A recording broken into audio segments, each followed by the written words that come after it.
Growing up, people always said to me, your 20s are going to be the best years of your life. That has not been the case. Hey, it's Jo, welcome back. A quick reminder to check out my latest video. Now, without further ado, let's get into the video because I'm actually really excited to talk about this topic. Growing up, people always said to me, your 20s are going to be the best years of your life.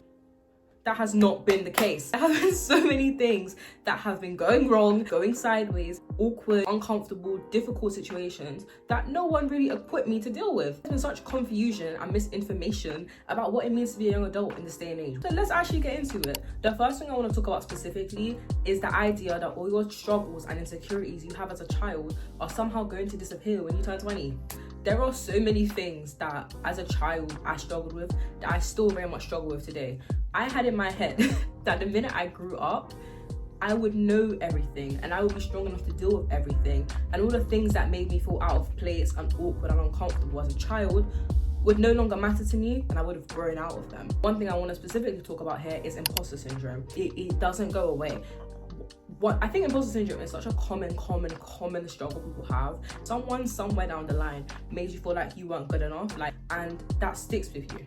I felt a lot of that during school. There was a level of competition and competitiveness, like prestige that came with that. But that was something I myself didn't really identify with. I didn't feel special in any way. I didn't feel better than anybody else in any way. I was having to perform a role to be where I was. Those little niggles in the back of your head. The reality of the situation is you're still gonna feel that when you hit uni, when you apply for internships, apprenticeships, grad schemes, vacation schemes, when you get your first job. There are still gonna be so many moments where you feel ill-equipped to do things, and I just want you to know it's okay when you're feeling at being a young adult or that you haven't made it. You're 20, you're 18, you're 19, you're still making it. You have time to grow and time to overcome those things. It takes a lot of work to overcome feelings like imposter syndrome, especially if you always feel like you're one of one or one of a few. I don't think that there's anything wrong with feeling imposter syndrome, provided you work on rooting it out, provided you work on having that positive self-talk and that positive understanding and connection with yourself,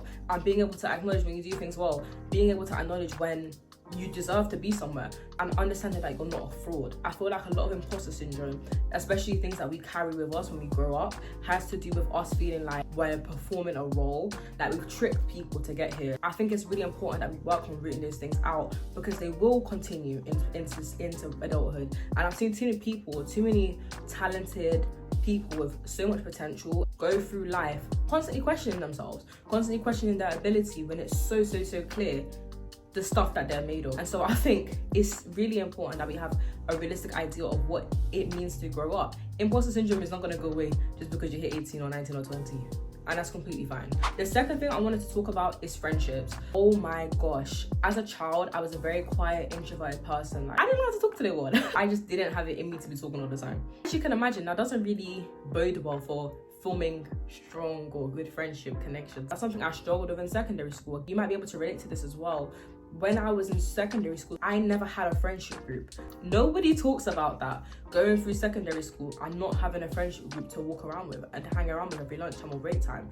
I thought to myself, well, maybe it's just because I'm an awkward teenager. Maybe it's just that it's this group of people that I just don't gel with. Maybe that was part of the issue, but that feeling of nervousness and discomfort with friendships can still continue into adulthood. I've been really blessed to make some really good friends at uni so far, but I can count the friends at uni that I have on two hands, if maybe even one. I love them and I appreciate them so much, but the idea and this kind of expectation that as soon as you get into university, this is when you're going to make your friends for life.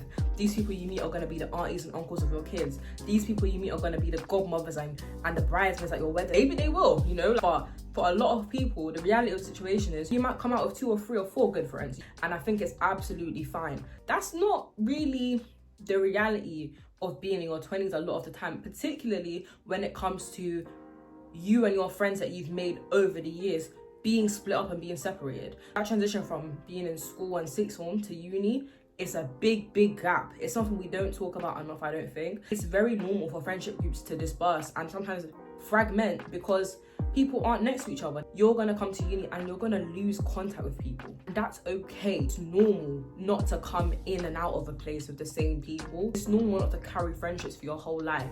But I think the expectation and the pressure it puts on people to always be sociable, to always be socializing, It's unfair, especially when you're studying or you're working, you're balancing other different responsibilities, probably having more financial duties and things like that. Trying to then maintain a bunch of friendships and a bunch of friendship groups, it's lovely if you can do it, but it's not make or break of whether or not you're doing your 20s right. You don't have to be out clubbing every single day, getting drunk every single day for you to be living the uni experience. Being young isn't just about being reckless, and it's not just about, you know, talking to bare people and being sociable for the sake of being sociable.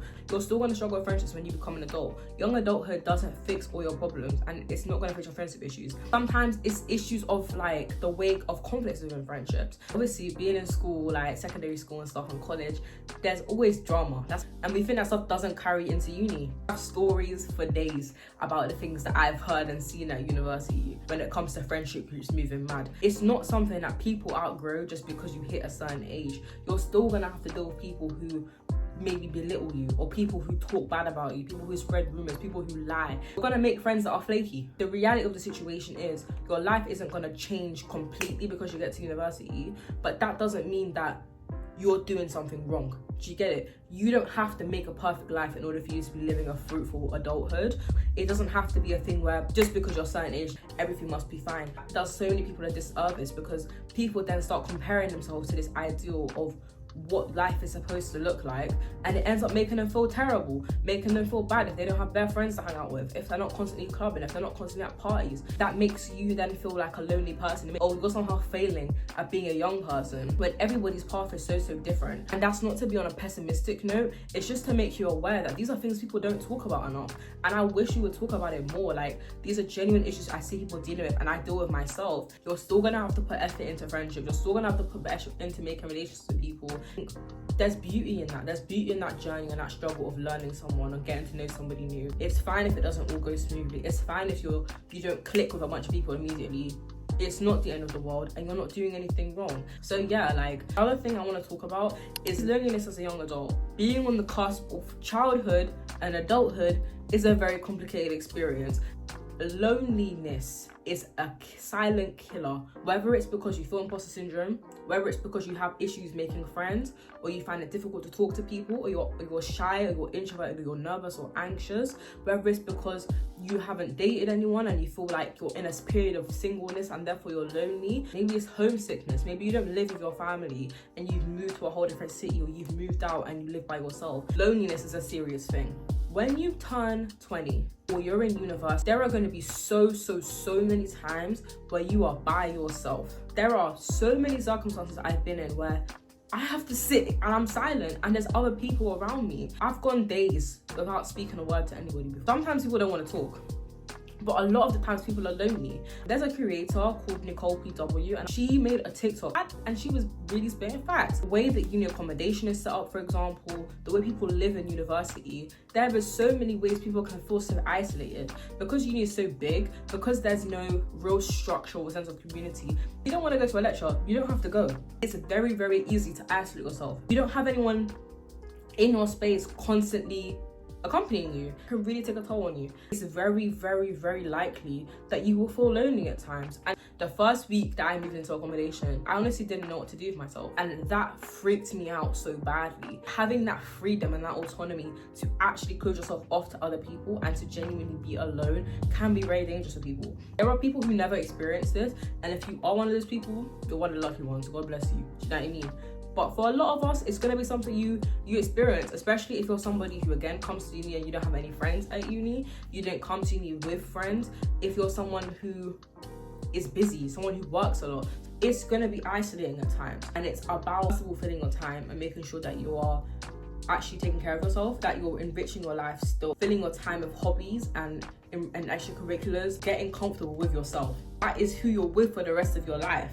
That is something we don't get prepared enough for. Because I honestly think it would save so many people so much suffering. So the last thing I want to talk about is a feeling of being lost. For you to think that you have to have figured out what you're going to do with yourself by the time you're 20. The pressure that there is for young people to know exactly who they are and to have so much certainty is insane. Expecting people and expecting yourself more than anything to know everything about where you're meant to be is unfair, because Yes, it's good to have goals, but at the same time, if you don't have an overarching life plan, it doesn't mean you've done anything wrong. It's learning to be okay with that sense of uncertainty. It's having something that grounds you and keeps you calm in that uncertainty. Have a bit of compassion for yourself. Put things into perspective. How long have you been on this earth? How long are you trying to plan for? When you were 2, did you first see yourself here? So how do you know where you're going to be when you're 38? Do you get what I mean? Like, you obviously have things you might want for yourself and things other people might want for you. But if you don't know and you're not sure, that's fine. Like so many of the other things I've spoken about in this video, a lot of these issues come in when people aren't entirely honest with their experiences, which is why I've taken the time in this video to really go through some of the things I've been struggling with and some of the things I feel like a lot of us are struggling with.